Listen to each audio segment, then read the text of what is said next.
Anong order? Baka fraps Sige, lang. baka ako rin. Ay, gusto nyo kayo mauna kasi hindi pa ako nakakapili eh. Ay, thank you po, ate. Ate? Ay, hello, sorry po. Ma'am? Or baka madam?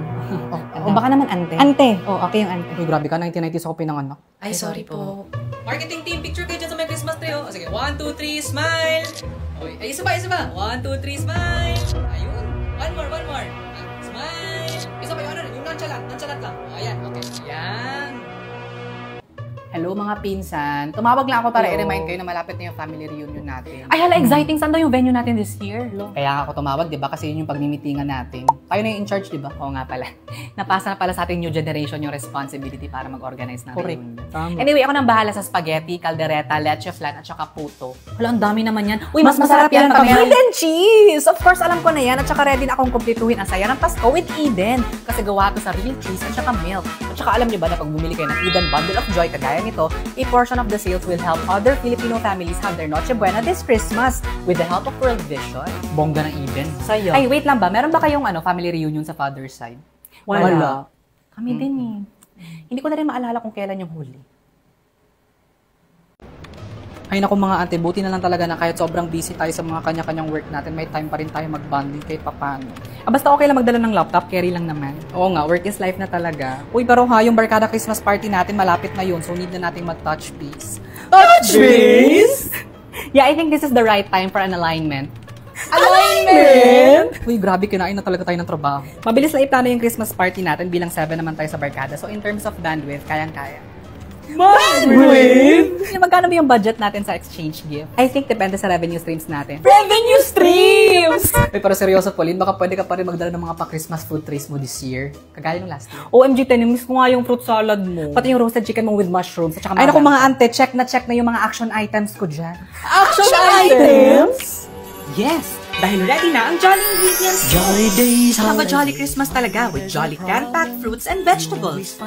Game changer talaga ang mga Christmas specialties ko dahil sa Jolly canned fruits, mushrooms, coconut milk, whole corn, at iba pang bonggang items from Jolly. Give your jolly love talaga.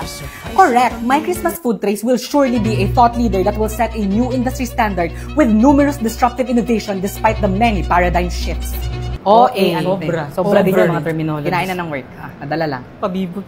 Over. Okay mga tita, ano ulit yung reminder natin para sa reunion mamayang gabi? We listen and we don't judge. Very good. O ayan, memorize yun na ha. O pero bakit? Kung concerned lang naman kami. Oo nga naman pamangkin, ang amin lang naman is para mabawasan lang yung mga ginagawa nyo sa buhay na hindi masyado nice. Diba? Para ma-lesson ba? So dapat, we lesson, so we should judge. Ang ganda nun. Oh, tama Walang ganun. Ba't kayo nag-iimbento ng kasabihan? At saka yung pinsan mo si Jeffrey ha, nakita ko na padagdag na naman ng tattoo. Pagsasabihan ko yan mamaya sa reunion. Suspect. Ay, hala. Oh, galit sa mga tao nagpapatato pero nagpatato ng kilay. Magkaiba naman yun. Grabe ka. Kita mo? Pwede kami mag-comment na lumaki yung tiyan ng pinsan mong si Jelay. Tita, kakapanganak niya pa lang. Give her a break. Asos, nung panahon naman namin, pag lumaki kami, ang binibigay sa amin, girdle, hindi break. Ay, oo nga, girdle. Uso ba yun na yun? Gusto mo bigyan natin si Jelay? No! Oh, man. Pwede magtanong kung magkano yung sweldo ng mga pinsan niyo. Hindi. Oh, man! Ang pwede nyo lang tanongin is paano mag-iisa sa 10 million winners ng Merry Gcash Raffle! Oo! Dahil from November 15 to January 3, 2025, lahat ng gagamit ng Gcash to pay, shop, at iba pa ay magkakaroon ng chance manalo ng up to 10,000 worth of Gcash credits! Ay hala, nagbayad ako ngayon via Gcash tapos may pa-mystery gift game sila. O diba, Merry Gcash talaga! Mga tita naman kasi, tanggapin nyo na lang kasi minsan na kinokorek lang namin kayo. Eh bakit? Sino ba sa atin yung mahina na yung tuhod at nahihirapan ng tumayo? Kami o kayo? Kayo. Oh, so therefore, we can't be stand corrected. Ay, may point. Ha? Lechon paksiw ulit? Ano pa nga ba? Para huling reheat na to. Ulo na to ng baboy eh. Yung macaroni mo. Asawa ng Diyos, last batch na rin to. Yung mango float, kakaubos ng kahapon. Hala, frozen pa yung spaghetti ko. Wala ka, sira pa naman yung microwave natin dito sa office. Eh di wow. Ang tigas.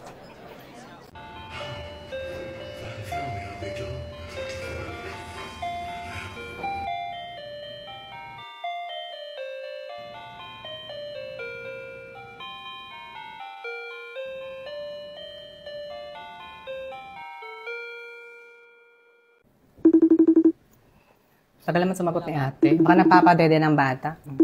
Hello, family. Ay! Uy, saan yung baby? Ay, ako Yung pa. pamangkin Ay, ka. saan yung baby? Ay, sure! Ay, Ayan, natutulog. Nagpaon nga ako ng lalabay ng mga music. Tutulog pala.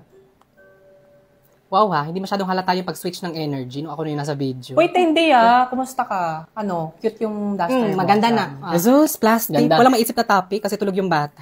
Ba't kasi natutulog? Hindi, tawag ako ulit pagising na. Promise, ha? sige ha. Sige. Pagising na yung Lola's girl. Bye. Bye-bye. Bye-bye. Sige. Ay, may nakulong na ba sa hindi pagbayad ng credit card bills? Alinsunod sa Section 20, Article 3 ng ating 1987 Constitution kung saan nakasaad na no person shall be imprisoned for non-payment of debt! Gayunpaman, maaring magsampa ng kaso ang bangko para mabawi ang utang na maaari rin magresulta sa pagkuha ng iyong mga ari-arian sa pamamagitan ng court order. Yun lang. Hindi, actually, nakapunta na ako doon kasi doon nag-birthday yung pinsan ko. Ah, si Jillian. Ay, lang friends kayo? Ay, hindi. Nakita ko sa stories mo. Oo. Pero di ba classmate kayo ng college? Diyos ko, hindi pa sila tapos kanina pa yan. Ito na nga ba yung ayaw ko pagkasama ko itong isang mag-mall? Ang daming kakilala. Mall show? Meet and greet? Ano to? Yung Grab natin nandito na.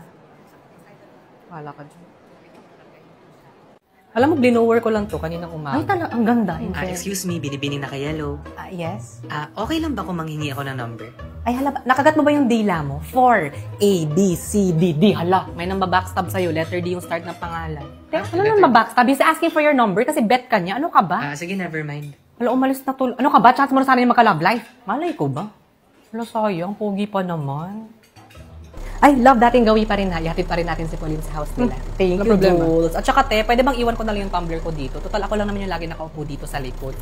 Go lang, balwarte mo talaga yung backseat as sa pambansang third wheel namin ni Jules. Diba? Huy, wag kayong mag-break ha. Mawawalan ako ng ride. Charis. Sira. Ma, nandito na ako. Nak, yung kasama ko sa work may anak, single, tapos doktor pa. Gusto mo ipakilala kita? Ha? Bakit? Mukha ba ako may sakit? Nak, si Joy at saka si Sadness sabi yung nakatira dyan sa ulo mo. Wala ba si Lande or si Kilig? Ma, hindi naman ako nagmamadali. Isa pa kung kilig naman lang talaga yung pinag-uusapan. Dito na lang ako sa Missing Butter Coconut! Dahil sa combination pa lang ng coconut taste at sweet glaze, kikiligin ka talaga! Ang fear ko lang naman kasi, Nak, is baka tumanda ka mag-isa. Dapat ba by group? Hindi ako na-inform. Bahala ka dyan. Ate, yung tubig mo. Ay, thank you. Welcome.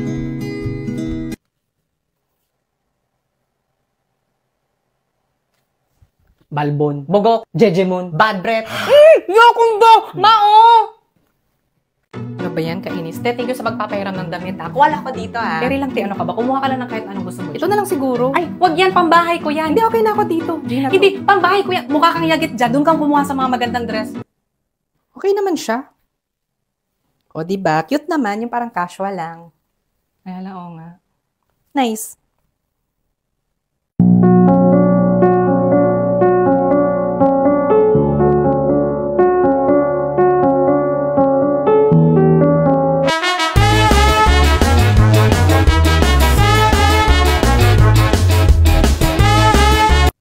Uy, alam mo, tinitingnan ko yung mga pictures ng mga tourist spots na pinuntahan natin today. Ang ganda talaga. Oo nga eh. Mas maganda pala siya sa personal, no?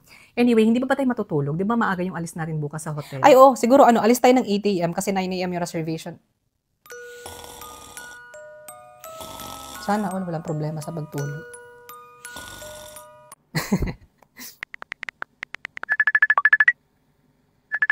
Ayoko. Too much commitment. Pag chat lang. Huwag tatawag. Paano kung mapipeke yung emotions ko niyan?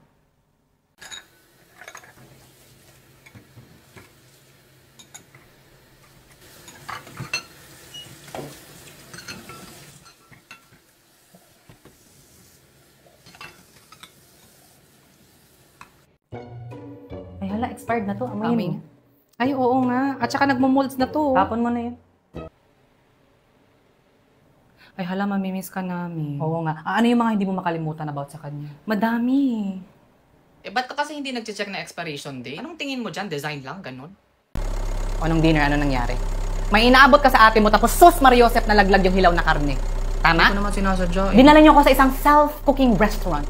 Di ba? Ganun kasi talaga pag samgyupsal. O kaya nga, sana iniwan ko yung pagiging kusinera sa bahay. Pagkalaglag ng karne, nandun yung manager, nandun yung waiter, imbis na malumipat na lang tayo ng fast food restaurant para mas mabilis. O ano naging reaction? Ganun talaga dito, ikaw mag-ihaw ng sarili mong karne. Nak naman. Sana pa nagpapahinga niyo ako sa pagluto kahit minsan. Kailan niyo ako nakitang pumasok sa kusina ng restaurant tapos sinabi ko sa mga kusinero, Ako na magluluto ng order namin ng mga anak ko, nakakahiya naman sa inyo. never. Ang tawag doon, dine-in. Ganun talaga pag samgyupsal ma, sarili mong order, sarili mo ring luto. Nak naman. Sana dinala niyo na ako sa Jollibee. Babe, ilang beses ko na ba sinabi sa'yo na pag naglagay ka ng laundry sa basket, ilagay mo ng maayos? Ba't ang init agad ng ulo mo? Eh, ang dali lang kasi, oh. Ayan, no. Alam mo kung ayaw mo may nagagalit sa'yo tuwing nagiging makalat ka, mabuti pa maghiwa. Sure, mahirap bawiin pag nasabi mo na. Mabuti pa maghiwa na lang ako ng apple. Hindi pa ako tapos eh. Favorite natin to. Gusto mo? Yes, please. Love you. I love you too. Babe, di ba sinabi ko na sa'yo na huwag ka nga mag-iwan ng basura sa car, especially pag pagkain, kasi nilalanggam yung sasakyan eh. OA mo naman, para yan lang. Eh di kung ganyan na gusto mo magtapon ng basura kahit saan mo gusto na walang nagagalit sa'yo, mabuti pa mag-break. Sure? Final na? Mabuti pa mag-break dance na lang tayo.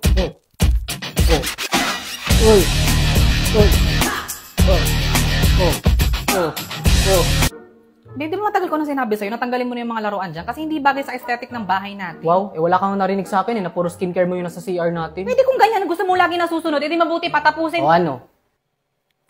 Mabuti patapusin ko na yung pag-organize ng groceries. Ito naman, yun yung gusto ko sabihin. Ayun! Nag-restock pala tayo ng Bactidol Ichika Free. Of course, hindi pwedeng mawala to.